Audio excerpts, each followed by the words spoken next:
Hello, everyone. John Hendricks here alongside Ross Jackson. Welcome to our first Second and Saint show of 2025. Ross, my man, it's good to see you as always. And, look, I don't want to totally jump in without acknowledging what happened in the new year, the tragedy on Bourbon Street, the terrorist attack, all that stuff. Like it's very sobering to just Hmm. kind of go through that. And look, I was like a lot of people. I woke up to that, and I just was kind of just in disbelief. I mean, it's just a tragic thing, and condolences to all the families out there. It's just it's hard to put a finger on it, right? And I know New Orleans is resilient and all that, but this is the type of stuff that shouldn't happen in the first place, right? So Yeah, I got to completely agree, man. I mean, we're both children of this area and everything, and we've been brought up and are a part of this community, and we've seen this community manage and go through so much and yeah, get punched and get back up, and I think more importantly, punch back is something I think the city of New Orleans does very well, and so I expect that that's what we'll see here. But nonetheless, love, thoughts, prayers, good vibes to everybody, whether impacted directly, indirectly, people who were injured, people who know people who were injured, or harmed or lost. Like our condolences to you before we get started today. I'm glad that we were able to start there, John. Thank you for that. yeah, of course, and it's great to see people rallying. Hmm. People donating money to the victims and their families. All the stuff that's going to go on, and it's going to be a process to heal. But New Orleans, again, I hate saying it's resilient, but again, they do overcome, right? And Hmm. it's just the thing. So definitely wanted to make sure we mentioned that before we actually talk about football, because that's way more important than football and stuff. So, Yeah. but Ross, man, look, we're looking at, obviously, this is a season finale against the Bucs. We kind of know how this is going to play out, right? Like, we can sit here and preview the game, but really, I think where we want to start in this particular one is coaching search, right? Like, I mean, Hmm. this is a big thing. Tony Pauline from Sportskeeda, he put out something that said this is kind of what he's hearing based off of some, executives and things like that, talking about Aaron Glenn might be the guy. Mickey Loomis is probably wanting to keep coaches in there. And look, this is kind of lining up with what I wrote if I was playing GM. And I get just see this progression of things of like how it goes. But your thoughts on what's been said lately, where the things stand with this team and the coaching search, and how true do you feel like Aaron Glenn is the guy? Yeah, look, I think Aaron Glenn's going to be, near, if not at the top of the list for New Orleans. Anybody that's a former member of a coaching staff that goes on and succeeds somewhere and has the opportunity to come back to be head coach, they're usually at the top of that team's coaching staff. That's not just a Mickey Loomis thing. That's not just a New Orleans Saints thing. I still think, though, that they have to cast a wide net here. I still personally think that going away from what they've known before is going to be more constructive for them, but that doesn't mean that that's what they're going to do. That's just my Right. opinion. And it doesn't mean that they're wrong. We won't know that they're wrong until 3-4 years down the line from now in terms of how things pan out with whatever coaching, whatever head coach they do hire. I do think, though, that things are getting a little bit overblown editorially when it comes to how information is being presented. I actually don't blame the fans for this. I think we should be doing a better service to how the information is being presented to the Mm, fan base. And we can't just say that Mickey Loomis wants to, that Aaron Glenn is going to be open to, retaining members of the coaching staff that Mickey Loomis wants to retain without drawing a line or further defining what that actually means. Aaron Glenn being willing to talk about keeping those coaching staff members does not mean that he would agree to keeping those coaching staff members. And some coaching staff members that Mickey Loomis wants to keep does not mean the entire coaching staff would be retained for the New Orleans Saints by Mickey Loomis. And I think those are the things that are kind of being taken from the way that the information was presented, because the information wasn't presented in great enough detail. And so that's the one thing I feel like we have to do a better service of to the fan, to the reader, in terms of helping them understand, like, this is the process.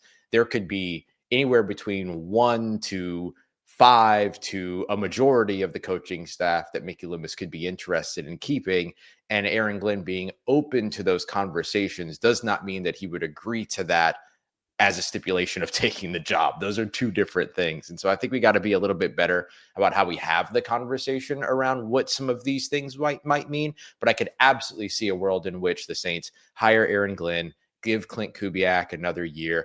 I don't see why you move on from guys like Andrew Janoko, Keith Williams, and Clancy Barone, Derek Foster, for instance. You got to figure something out on the defensive line and with that defensive staff. But I don't know how much you really have to change over on the offensive side of the football in the first year of what's going to be a multi-year rebuild.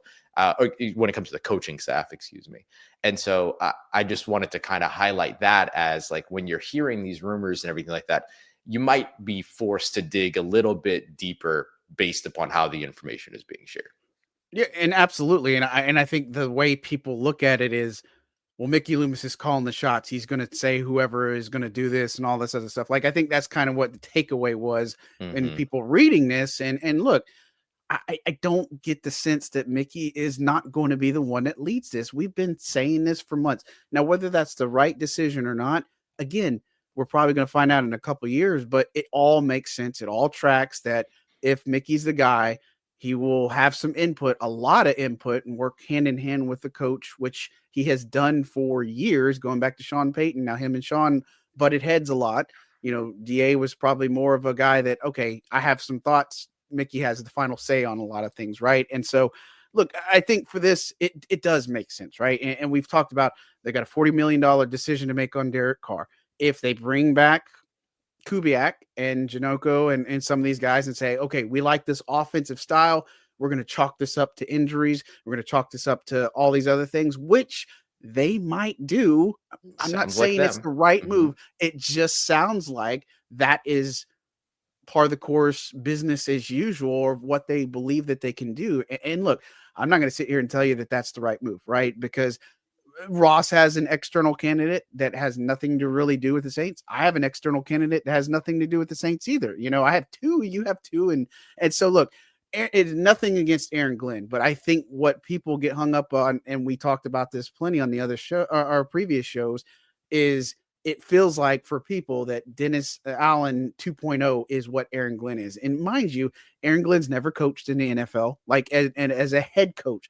DA had the thing where he was a Raiders coach and it bombed, right? Aaron Glenn hasn't done that yet, right? And so I think that's just kind of the reservation is, okay, they do go a defensive-minded coach. I think that makes sense that they would keep the offensive pieces in a lot of ways because they like the system. They think the system can work, but they got to make vast improvements on that side. But Aaron Glenn, come in. Here's our input. You go hire whoever you want for the defensive staff, which we know some of these guys aren't going to stick around, right? Whether it's other opportunities or promotions or whatever the case may be. And it just tracks with what makes sense for this team. Yeah, absolutely. And you know, like you mentioned, like there are external candidates that are totally worth looking at in the midst of all this, and a lot changes once you get those candidates in a room for an interview, and then they either impress you or they don't impress you. You know, everything can change in those situations. And to the point about Mickey Loomis being the one to lead the decision, I think he has to be the one to lead the decision because it's him that you're evaluating in this decision, right? Like it's him as the general manager that becomes the next scapegoat for the organization if things don't work out. So he has to be the one to lead it because he's the one that you're evaluating. He won't be the only mind in the room making these decisions and everything, mind you. But I do think he has to be the one to lead it because this becomes his hire. It could potentially be his final hire at head coach if this doesn't work out. So you have to let him lead it. That way it creates a clean connection between him and the head coach. Effectively, Mickey Loomis's future is going to be saddled to who he selects in this search. So yeah, let him lead it. That way you do get an accurate evaluation of his ability to kind of get this team back onto the right track before you eventually start having conversations around the general manager. But he was always going to get a second coach after Payton. It was always going to be a second coach. We've said that for years, ever since Sean Payton, made the decision to walk away, that Loomis was going to get two hires, just like we talked about how Allen was going to get two starts of the season with Derek Carr. We all knew that was going to be the case. This is that all over again. You're going to make sure that general manager is tied to that head coach. This is a really important hire for Mickey Loomis individually, in addition to it being a very important hire for the New Orleans Saints. And look, here's the thing, and I'm just gonna walk down this path. Hmm. I'm not telling you this is the right move. We just are putting our Saints hat on and Right. how the organization thinks. Let's say Mickey isn't the guy. He takes a promotion or whatever you want to call it.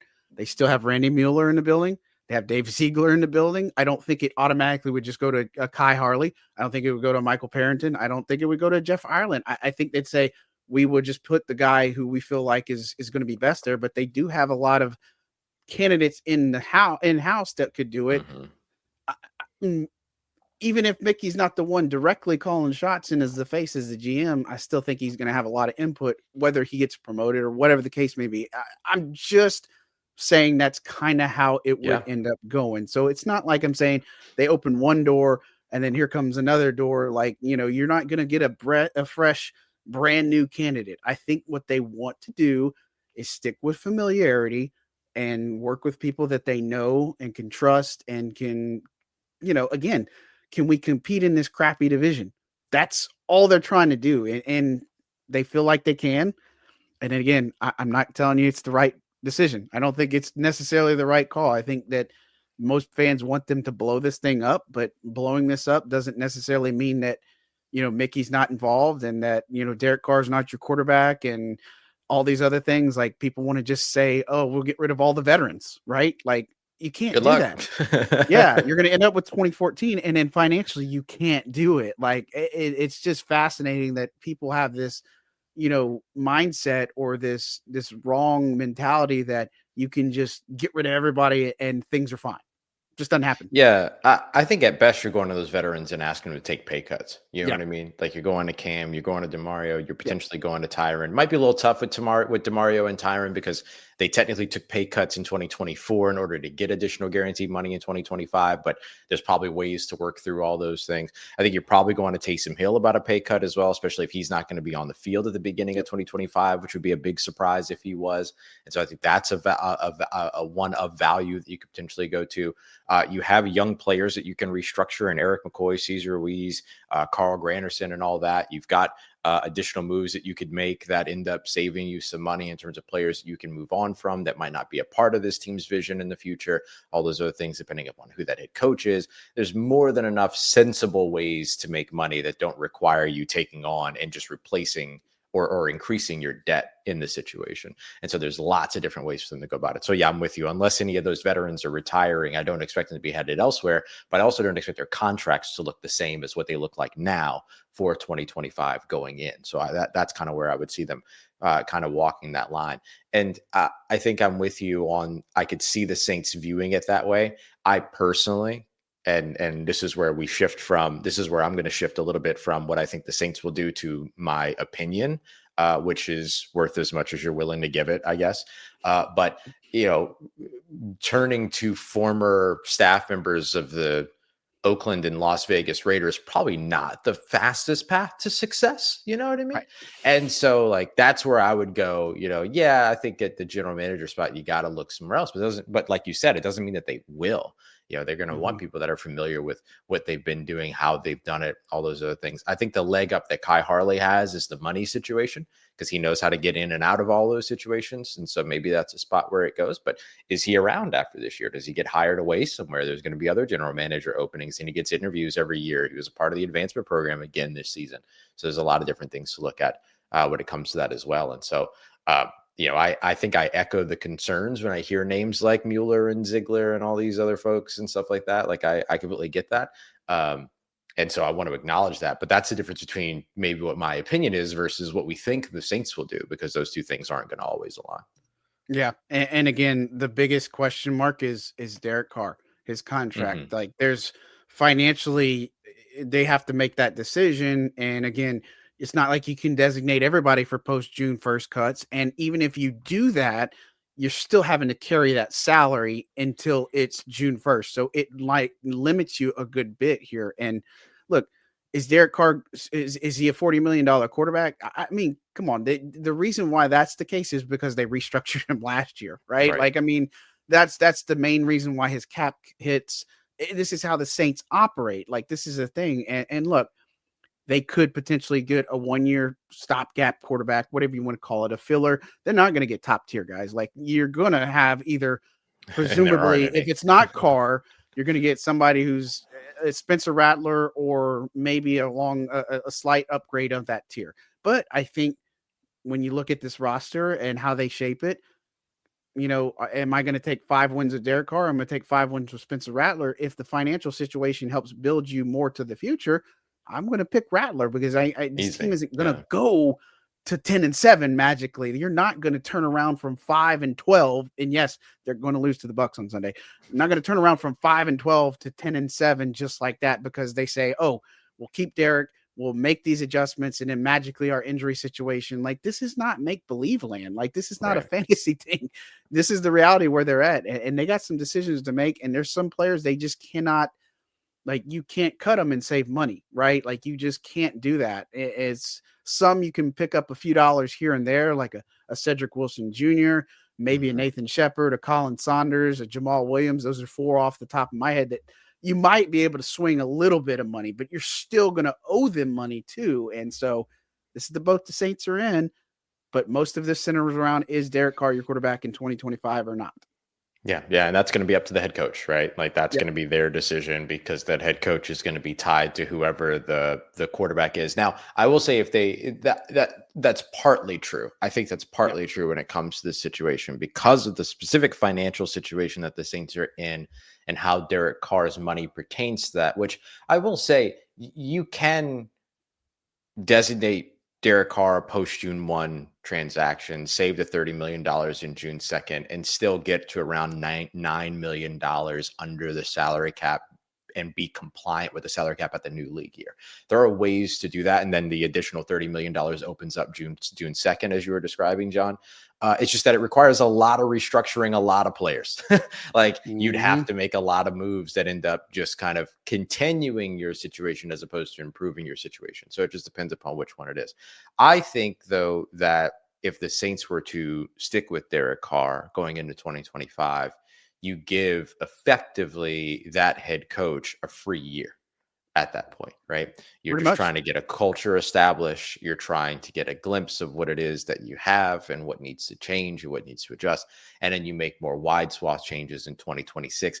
And then if you draft a quarterback in 2026 or sign a quarterback in free agency in 2026, then the head coach becomes connected to that head coach. The evidence for that being Jameis Winston and Dennis Allen, right? Dennis Allen came in, he was tied to Jameis Winston.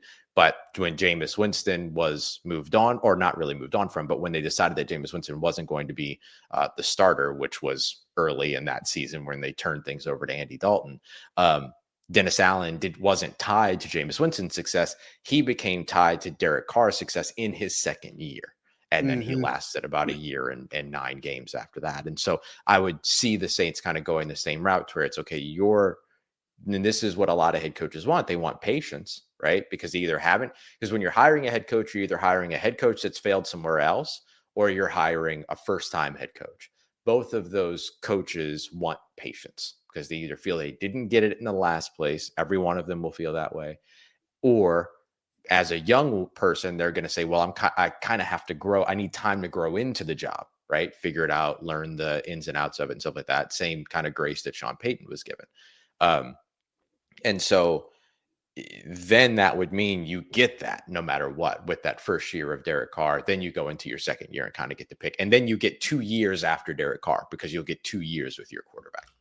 Yeah. And look, I think they could use void years. They have void years on Carr's contract right now. Like that's stuff that we can get in later. Like they could easily just say, okay, we'll shift some money or do something from accounting purposes, make Derek happy in some aspects and then roll with him next year. Again, I'm not saying that's the right move, but I think it's a move that could be logical. Right. And I know fans are going to feel a certain type of way on it and stuff. And, again, it goes back to the way that Darren Rizzi has talked about Derek Carr, I think is how the building views Derek Carr, is that they haven't won a game without Derek Carr this season, right? Like Rizzi has made that clear that he was, 3-1 as his starter and all this other stuff. Derek Carr, with Derek Carr. And look, if Mickey's the one that's leading the charge and he has input and the head coach might have input and they have this plan, like you want a fresh, foolproof plan, 1-year plan, right? But it's just not realistic. It's not with this team. Like, it just isn't. You're going to have to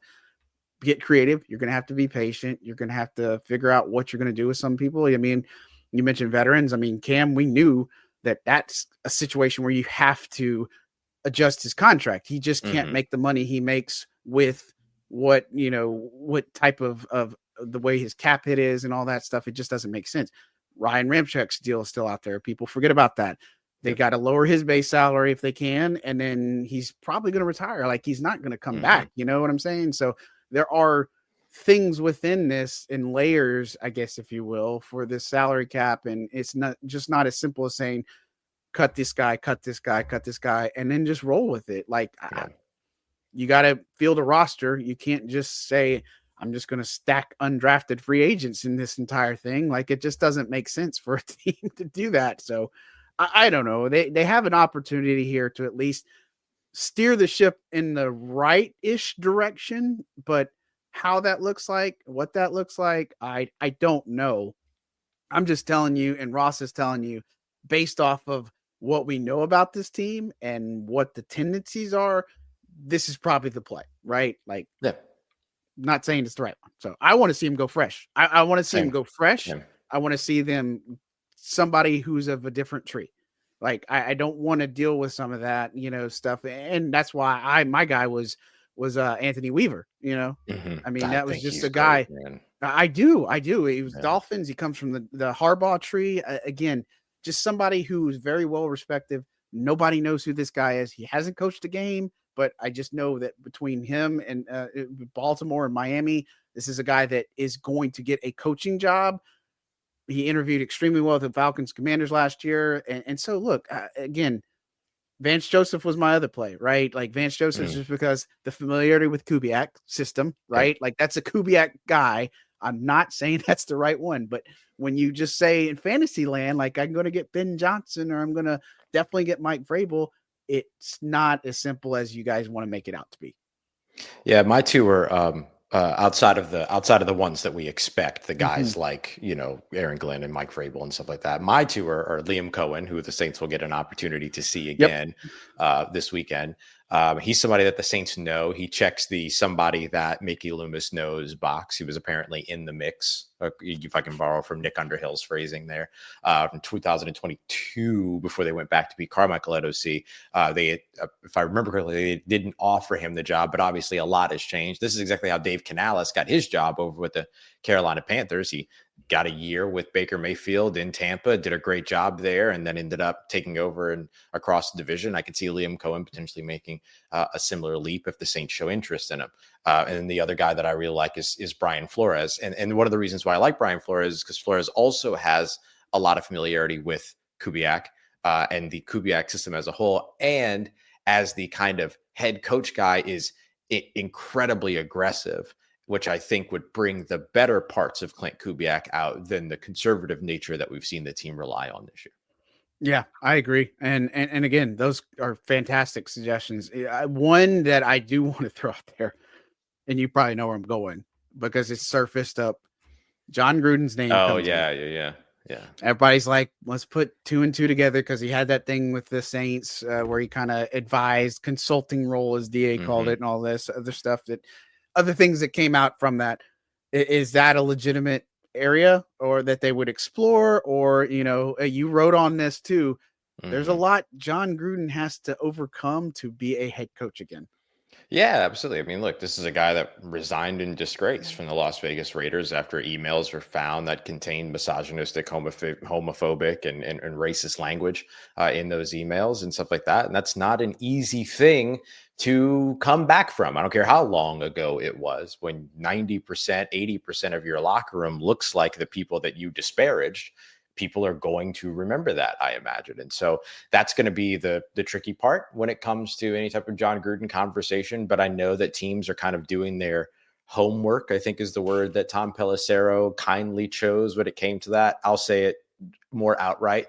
They're vetting to figure out how much of that was just like some crap he said in an email versus how much of that is like the human and everything like that. And they're trying to figure these things out. And I expect that he's going to get handful of interviews probably this offseason because his name just keeps popping up. And I'm sure that New Orleans could potentially be one of those places. My biggest question mark is going to be, are you an organization right now that's equipped to navigate that distraction? And I don't think the Saints are. I don't think the Saints are a good enough football team at the moment for that distraction to not be of detriment to where their focus needs to be, which is improving their roster, improving their coaching, improving their situation over the course of the next few years. That's where I think the Saints are not the right fit for John Gruden, just as much as John Gruden isn't necessarily the right fit back in the NFL. Yeah. I mean, and again, we'll see once they start the interview process. Again, I would expect them to cast a wide net, but a familiar net, if that makes sense. And so maybe I think the first team that interviews John Gruden, and it's going to be one of those things where it's like, okay, if one team took a chance, maybe another team's going to take a chance and at least do their due diligence. And so I don't know. Just like you mentioned, Brian Flores. I mean, he had that lawsuit against the NFL and all this stuff. Is he going to get blackballed again? You know what I mean? Like, I'm not saying this is how the NFL works, but at the same time, sometimes some of these people don't come around for a reason. So anyway, so let's not get into that mud trough, if you will, that pig trough or whatever. But look, that's coaching in a nutshell. We just want to get some thoughts on that. And as we transition to this game, Bucs win. They get the NFC South for a fourth straight year. Spencer Rattler is starting in this game. No Derek Carr. He tried to get back onto the field. Alvin Kamara is doubtful. They just downgraded Pete Warner with a concussion. Chris Olave is not going to play in this game. Look, I don't know what to expect from this team other than we'll give it the old college try and we're playing for the city of New Orleans. Like, that's literally all you can ask for, but they're not going to win this game. Yeah, I think it's a long shot for that. I think you got to look for the wins elsewhere because I don't think the win's going to come on the scoreboard. What kind of play do you get from Spencer Rattler? Can you get that first half again that you got last week, but then sustain it and play 4 quarters? Can you be competitive? Can you keep it interesting? Can you keep it close? Can your run defense stand up to the number 4 rushing attack in the NFL and Bucky Irving, the rookie that's averaging 5.5 yards per carry? Can you get some good things out of some of your young players? Can you keep Mike Evans from getting 85 receiving yards to get his 11th consecutive 1,000-yard receiving season, which would tie a record set by Jerry Rice back in 1996 for most consecutive 1,000-yard receiving seasons? Like, I think those are the boxes that you're looking to check if you're the New Orleans Saints, and maybe try to impress a little bit Liam Cohen over on the other side and get a little bit of a closer look at what it is that he's doing. I mean, his offense hung 44 on you last time that you met. Plus there was the defensive touchdown, which made the total score 51, but 44 came from the offense. And so I think if you're the Saints, you're watching that guy too. And so I think those are the victories that you're looking for New Orleans. You're not necessarily looking for one in the win-loss column. Yeah. And let's not forget last time they played, Tampa destroyed them on the ground. Like, they almost put up 300 rushing yards. Yeah. It was like 200. The lowest was 5.8 yards a carry.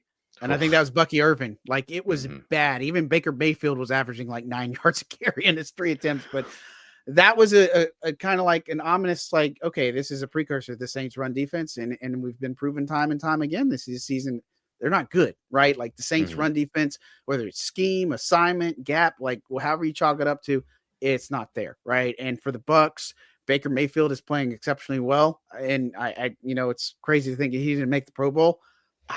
I don't know about that one. And of course, Pro Bowl popularity, all these other stuff. Like, I get it, but Saints didn't have any Pro Bowl players, unsurprisingly. But one of only Saints, 4 teams and the only NFC team to not have a Pro Bowler.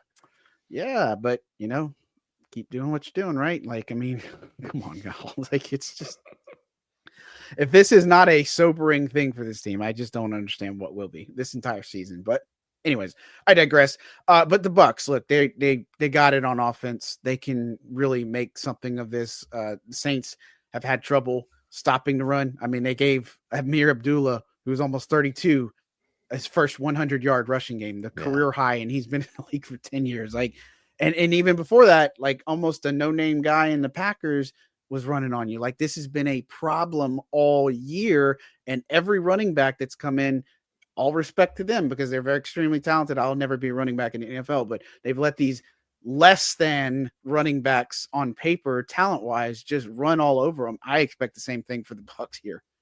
Oh yeah, they're going to lean on that run game big time. Bucky Irving, Mike Evans, those are going to be the two focuses. I expect that they're going to force feed Mike Evans when they can, but they're mostly going to stick to that run game and just challenge that Saints defense to stop them. Pete Werner, one of the more secure tacklers in the defense, is not going to be a part of this team this weekend, or part of the game this weekend. And so I think you're going to look at Willie Gay and Nephi Sewell getting snaps next to Demario Davis. So you're going to lose a little bit when it comes to the ground game, even with what you do have. And so I expect the Rams to do that, try to control the football, keep the Saints offense off the field, basically. And, that's effectively what the Raiders did last week. I mean, they had several 10+ play drives. I think it was the same thing from Tampa this weekend.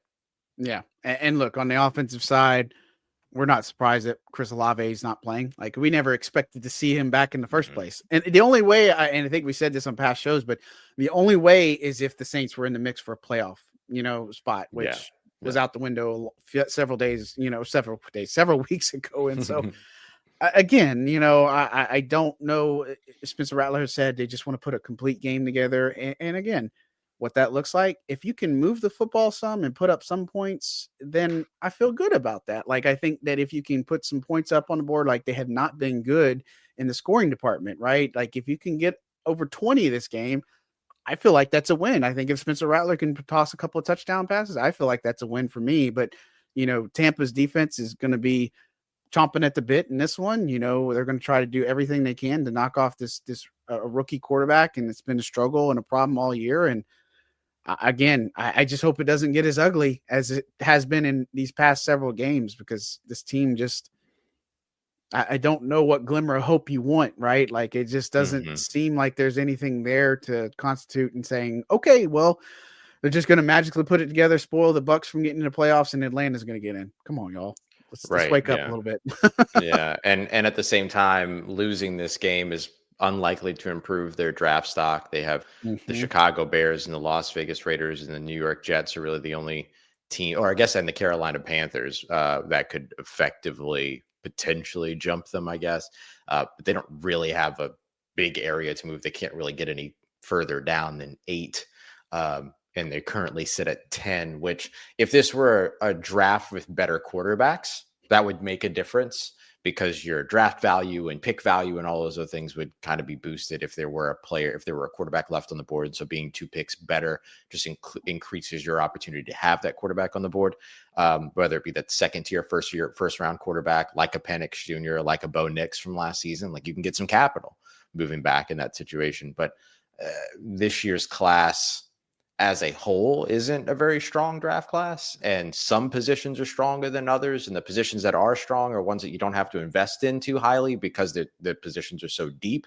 Edge, running back, stuff like that. Lots of really good running backs, good interior defensive linemen, stuff the New Orleans Saints need, but get things that don't drive up draft pick prices because of the positional value and all these other things. And so losing doesn't really help you either in this situation. The only thing that a loss really does is that it keeps the Atlanta Falcons out of the playoffs. And so I think, like, that's the thing that is so interesting, and is kind of this interesting little nexus of representation of what this season has become, John, that as the Saints go to their season finale, a loss, and therefore the Atlanta Falcons not making the playoffs, is of greater interest to the fan base than any benefit that comes with this team showing it can win before the season is over. It's a very interesting situation for a team to be a part of. Yeah, I mean, it's pettiness, right? Like, I mean, that's right. Not surprising there. And look, the reason why, like, there's no possible way they can go in the top 5 for a draft pick, like you said. But one of the reasons why it's hard for them to jump up too is because this tiebreaker goes to strength of schedule. The Saints have one of the weakest strengths of schedule. So now this is what hurts you, because everybody's like, strength of schedule, well, you should be winning these games. And I've gone on a tangent about how that is just stupid, right? Like, I mean, we shouldn't be using strength of schedule for any kind of tiebreaker, by the way. Like, well, I don't think so at all either. But it's just like the strength of schedule argument is just a moot point. You know what I mean? Like, it doesn't Yeah. really matter. You know what I mean? Because teams get better every offseason traditionally. You know, unless you're the Saints, maybe. You know what I'm saying? Like that might be a thing. Yeah, they've had some trouble with that. Yeah, so they, that's the thing. And so look, I want to see some of the future guys. This is a chance for them to get more information in this game, and maybe it's the last chance for Clint Kubiak to show something, right? Again, Yeah. even if he does come back, or if it's another defensive coach, I expect them, if they go a defensive minded coach, most everybody on the defensive staff is gone, right? And offensively, you might have some bits and pieces that go, but it's a thing where you're going to also need a new special teams coordinator, because look, Darren Rizzi's just not going to hang around after somebody else gets his job, right? That he was. It's just not impossible. And so, I don't know. There's things to look at in this game. And of course, I didn't say this at the top of the show after we talked about, the more important stuff, but we will be doing a live stream too to talk about similar to the Packers game, which kind of was boring, but we had a great time doing that. I know Ross is hosting the Saints pregame show and postgame show over there in the studio. So that's awesome. Shout out to you for that. And so, Thanks, but dude. Again, another chance to get some information for this team, and what they do with it is going to be on the coach that's next coach or the next GM. And we don't know who that's absolutely going to be right now. Yeah, absolutely. One other thing I would say to watch in this game, I'm curious to see on the special team side, JT Gray and Rico Payton, can they close their season out strong? There were actually quite a few people out there that were surprised that JT Gray wasn't a Pro Bowler, and to my understanding, wasn't even top 10 as a special teamer, unless they only released the top 10 stuff for skill positions, offense, defense, and stuff like that. But very interesting there, because I think he led the NFL in special teams tackles, and so you figure he would be up on that list, but that's okay. He also blocked a punt this season, field goal punt this season. He'll be an All-Pro, which he'll is be more All-Pro, important than a which Pro is more Bowl, important. But yeah. But so just looking forward to seeing those guys be able to close out their season strong. And then for the Saints offense, what I would keep in mind too is that the Bucs secondary is going to be a little weak. Antoine Winfield and Jamel Dean both out with knee injuries, if I remember correctly. And then you have Jordan Whitehead, scary situation actually on Saturday morning. Was involved in an auto accident and has been moved to non-football injury list. We haven't heard anything about the severity of the injuries, but obviously they're severe enough to keep him out of the game on Sunday. So hopefully he's okay beyond that, and that's the worst of it for him. Because it could just be precaution, right? You never know. Like, I've been in car accidents before and heard of people in car accidents before to where they walk out just fine, but then the next day they're in, terrible pain for a couple of days or something like that. You know what I mean? Or for a week or something. But you never know. So hopefully that's as far as it goes for him. But it'll be a little bit of a weak secondary. So an opportunity maybe there for Spencer Rattler, but do expect Todd Bowles to be Todd Bowles and to bring the blitz. Third highest blitz rate in the NFL at 36%, fourth highest pressure rate in the NFL. When you look at all quarterbacks, I think there's 40 quarterbacks so far this year, John, that have taken at least 200 dropbacks. Spencer Rattler has been pressured 42% of his dropbacks, most out of that group of 40 quarterbacks in the league. So that's going to be a big part of what he's going to have to deal with, because Todd Bowles is going to bring that pressure. The Saints offensive line is injured and really hasn't handled blitzing very well this season at all, period. And then you also have to look at the fact that, or then you look at like some of the more creative ways that you get out of that. So expect more like designed rollouts for him, throwing on the run, getting outside the pocket, all those other things. So I think you'll see him use his legs just as much as you saw during the Tampa game. When I spoke to him after his first 3 starts, he said the Tampa game was the game where he felt like he used his legs most successfully. I think you'll see that again this week. Yeah. And again, it's all you can hope for is just say, hey, can you show up a little bit? And you're not going to win this game. We know that. And, if you if you think they are, I need some of what you got in the pantry or whatever you got. You know what I'm saying? But the one thing I guess would be that they're playing for something bigger. You know what I mean? Like, maybe there's a little bit of that intangible, but I think that will only carry them so far. Right. I agree. The better team's going to win here. Right. And that's Tampa. So it makes all the sense in the world. But we'll be here, and we're going to get our stream started about 11:45 is when I'll start, and Ross will jump in whenever he can. So, and then we'll be watching the game along with you guys, and that'll be another fun adventure. We'll see how that goes again. But, definitely encourage everybody to come join us for that. But Ross, as always, before we get out of here, what is coming up on LouisianaSports.net and Locked On? What you got cooking? Yeah, I'll say this too, real quick. If we stream and they get shut out again, we're never streaming again. We're never streaming during the game. Not happening. Like nope. we will make you that promise. We will make sure. Like we will understand our place in that situation. So over at LouisianaSports.net, 5 Things to Know is already out, as well as some updates on roster moves, things like that. I'll have another piece coming out later on Saturday evening, Sunday morning. That will kind of be the statistical comparison on some of the high-level statistics, like the pretty standard stuff, right? Scoring offense, passing offense versus passing defense, so on and so forth, just to give you kind of a little bit of a glimpse of what these two teams will look like squaring off against one another.